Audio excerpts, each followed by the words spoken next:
Bom pessoal, sejam bem-vindos ao canal e nesse vídeo nós estaremos falando sobre os 5 passos para um render realista. E no primeiro passo a gente vai estar começando pela modelagem. Eu tenho alguns exemplos aqui, eu vou mostrar para vocês e vou estar falando durante o processo. Por que eu considero a modelagem, eu coloquei ela em primeiro lugar e eu considero ela um dos fatores mais importantes. Mas primeiro passo, sem a modelagem você não consegue apresentar nem ao menos um TUM para o seu cliente. E segundo, mesmo que você tenha ali as paredes sem um bom asset, você também não vai conseguir apresentar um layout para realista, você não vai conseguir ter uma cena. Você pode conseguir fazer as paredes com piso, e aí nos assets você depende da modelagem.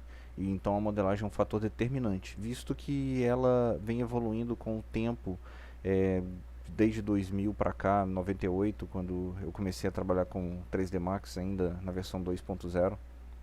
Ainda tive um contato com a versão 1.0 e a versão para DOS, que era o 3D Studio 4. E vem evoluindo. O que acontece?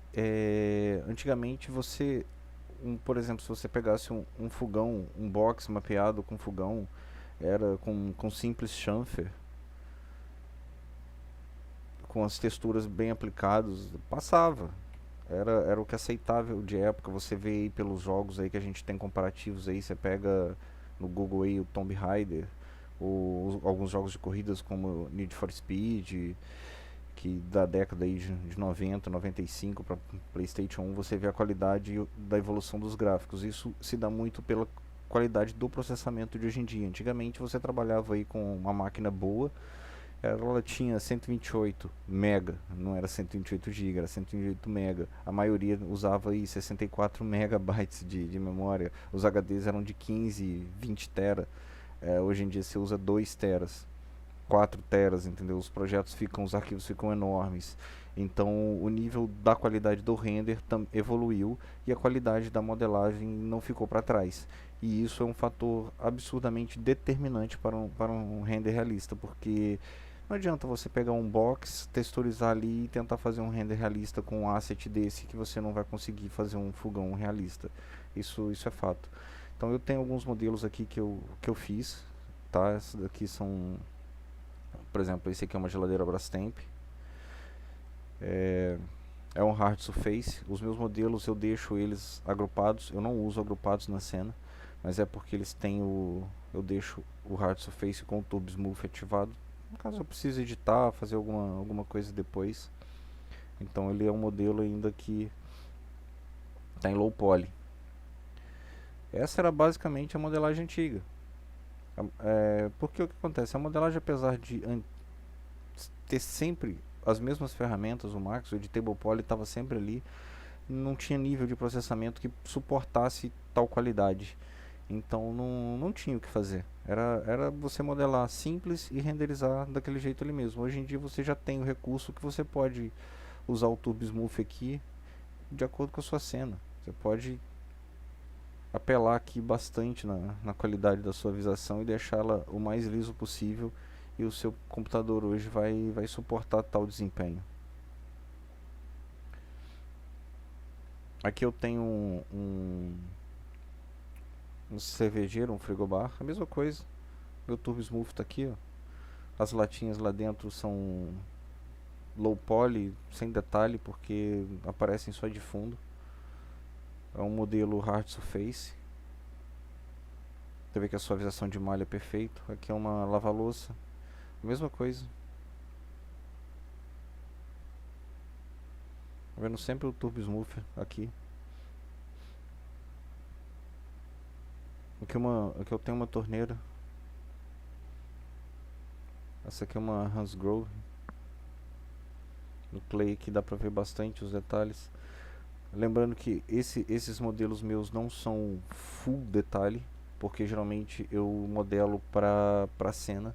Então eles não são prioridades na cena, eles fazem parte de um conjunto da cena. Eles são o suficiente necessário para que eles fiquem realistas na cena, porque eu não estou desenvolvendo um produto eu só estou usando a representatividade dele. Então, se eu for representar um produto, o nível de detalhe vai ser outro. Ele vai, não que aqui esteja com poucos detalhes, pelo contrário. Você pode ver aqui que o nível de detalhe é suficientemente bom para uma qualidade de render realista. A mesma coisa na torneira. Eu não detalho tudo o que tem que ser feito. Ela é simplesmente o suficiente necessário para que o meu render seja realista. Essa poltrona aqui, ela é bem famosa, é a poltrona Keep. Ela eu modelei, ela já está convertida, porque ela foi um modelo entregue. Ela eu passei até por outros programas para poder dar um pouco mais de suavidade no estofado.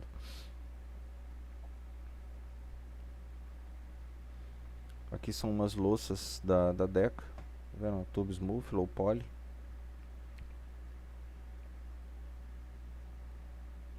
Aqui eu deixei com a interação da viewport em 1 para renderizar em 2. Você pode ver que é um modelo bem preciso. Botão em cima, ele é todo certinho, tudo muito bem feito. Aqui tem uns outros modelos, sempre com Tube Smooth. Aqui são dois modelos de academia, tem a Movement V3 e o elíptico. Também são dois ótimos modelos que eu fiz. São bem completos de detalhes.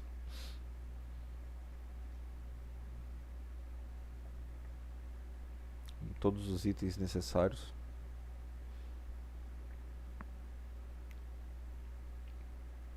Também low poly. Aqui nesse caso só algumas peças.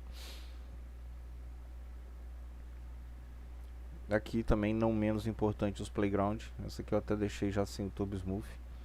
Era o que era o render aceitável antigamente. Isso aqui passava tranquilo. Hoje em dia, se ele não tiver suavidade, já não faz tanta... não importa tanto no caso, né? O modelo low poly, a diferença chega a ser muito grande para uma cena.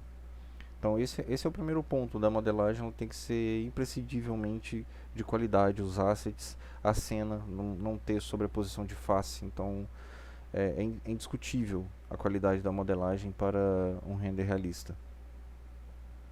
O segundo passo seriam os shaders. Os shaders porque eles influenciam diretamente no seu render. Então não tem o que fazer. É outra parte extremamente importante. Se você não tiver com os materiais configurados de forma correta, o nível de reflexo, não adianta, você não vai conseguir uma qualidade boa nos seus objetos. Então você não vai conseguir uma qualidade de render legal. Então eles têm que estar muito bem configurados, tem que estar certo, tem que estar muito bem mapeados. Aqui eu ativei a textura que ela não tá certinha, tá?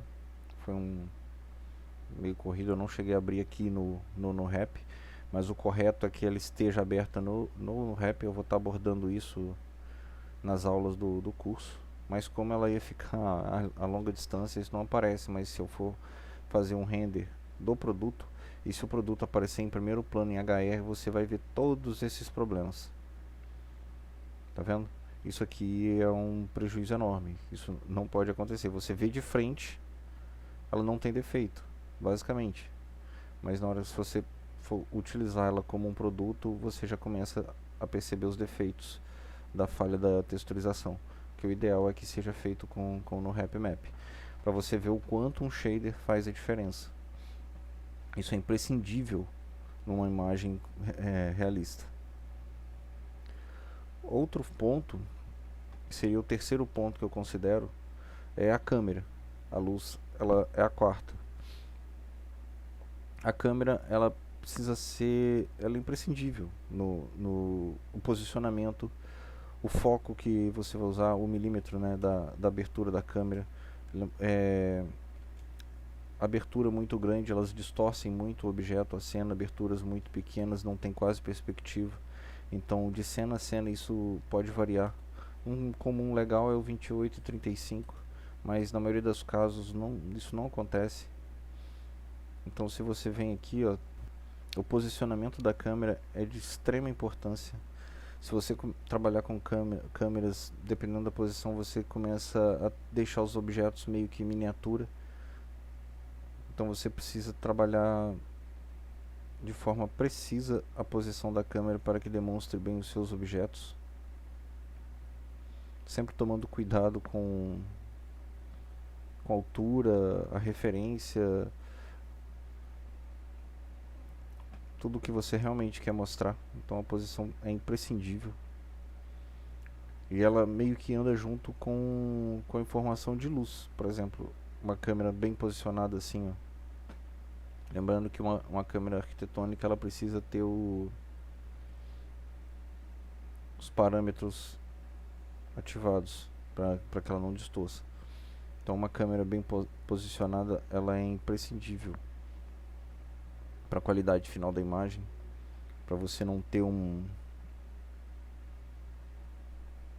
render chapado de frente, não que acontece, às vezes é necessário. Ou se você pegar aqui a câmera nessa posição aqui, tá vendo, você consegue mostrar esses dois elementos, mas esse aqui já corta. Então se você afasta, eles já começam a ficar muito pequenos. Então às vezes é vantagem você trabalhar uma câmera um pouco diferente que enquadre melhor os objetos. Tá vendo que eu já consigo mostrar os 4 objetos com boa proporção. E não menos importante, mas eu deixei por último, é a iluminação. Na verdade a luz aqui é o quarto tópico e o quinto seria a pós-produção. A iluminação é simplesmente, eu vou colocar um HDRI, não é só jogar uma luz qualquer, você precisa ter um tratamento de shader aí onde você volta para a qualidade dos objetos, porque a iluminação que vai bater nos seus objetos ela vai torná-lo mais realista ou menos realista. Então eu vou jogar um HDRI de interior aqui qualquer. Eu deixei um color correction para deixar com menos saturação, porque eu não quero que o direct visible apareça muito. Eu quero que destaque o objeto mesmo. E aqui é esse HDR aqui que você acha no HDRI Heavy. Um HDRI que eu acho bem legal.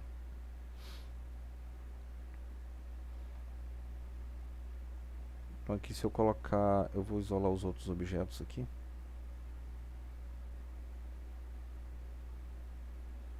Para que o render não calcule isso.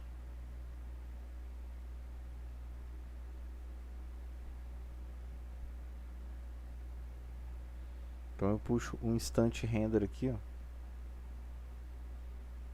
Eu posso ligar o Safe Frames para me ver a posição dos meus objetos.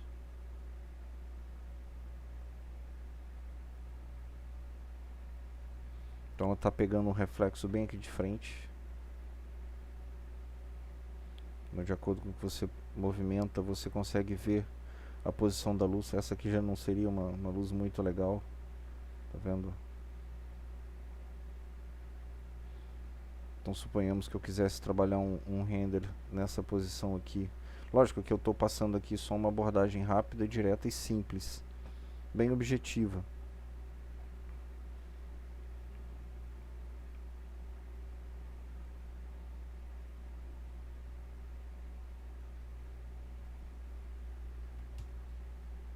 O objetivo aqui é apenas ilustrar esses tópicos. Então, por exemplo, eu vou rotacionar ela aqui. Vou colocar 30 graus. Ele já vai mudando os efeitos. 45, 60.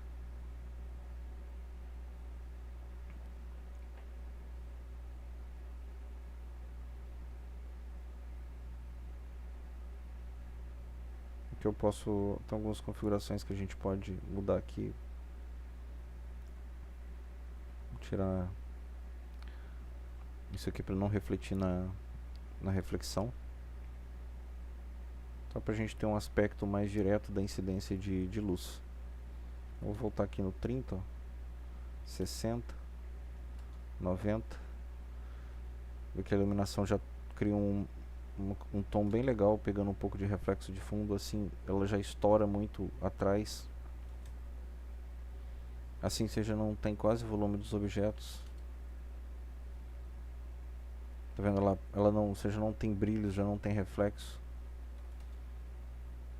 E você não tem, não consegue uma volumetria legal. Aqui já tem um, tá bem intenso. Olha que ela já pega bem bacana aqui. Eu tô pulando de 30 em 30 graus aqui, tá?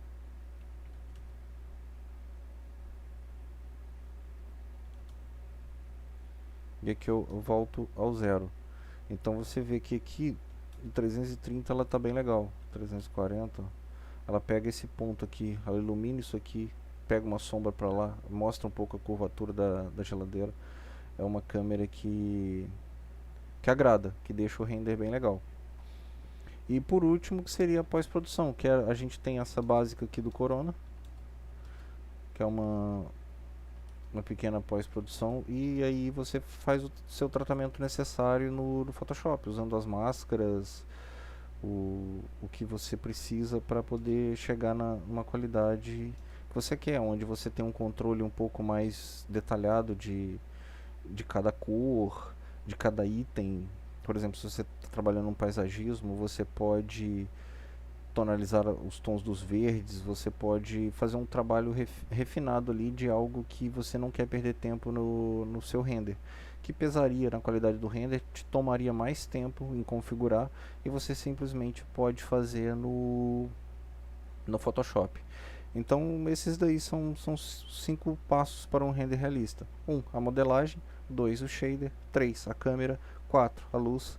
E 5. A pós-produção. Lembrando que a luz e a câmera elas vão sempre trabalhar junto, porque uma vai incidir diretamente na outra, e a luz vai incidir sempre na configuração de shader, que vai estar sempre vinculada com a qualidade da modelagem. E a pós-produção ela é aquele acabamento final, aquele trato fino que você faz na qualidade geral das imagens. E é isso aí. As aulas completas vocês podem curtir no Patreon. Vocês podem acessar o meu Patreon em www.patreon.com/ws_miranda, o link está na descrição, e acessar as aulas completas de modelagem, onde eu vou estar abordando o Hard Surface, o ArcViz, Organics e vários detalhes que vão tirar dúvida de muita gente. É isso aí, pessoal. Obrigado por acompanhar o vídeo até esse momento.